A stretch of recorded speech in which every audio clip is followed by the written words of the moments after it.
तर नमस्कार शेतकरी मित्रांनो, हा काही बघा यंत्रणा आता इकडून यायला लागलो. तुम्ही शेतकऱ्याची पाईपलाईन चालू होती विहिरीची, हो का. मग म्हणलं कशाला त्याला टमटम वाल्याला भाडं आणि 300-400 रुपये द्यायला लागला. डायरेक्ट हो का ट्रॅक्टरवर टाकल्या नळ्या पाईप टाकले. चल म्हणलं जाऊ घेऊन आपणच काय तुझं तरी नुकसान, हो काय. आणि हो का इथं क्रिसिंग पाईप फुटला होता, एवढी आपल्याला कपलिंग टाकायची होती नुसती.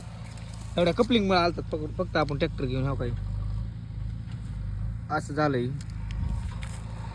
तेव्हा पाईपाचा तुकडा तेवढं बदलायचं झालं. बंद होते बोर 5-6 महिने झालं. चालू बिलू करून बघितले, व्यवस्थित चालू झाले. काम पद्धतशीर करायचं फक्त, बाकी काय नाही.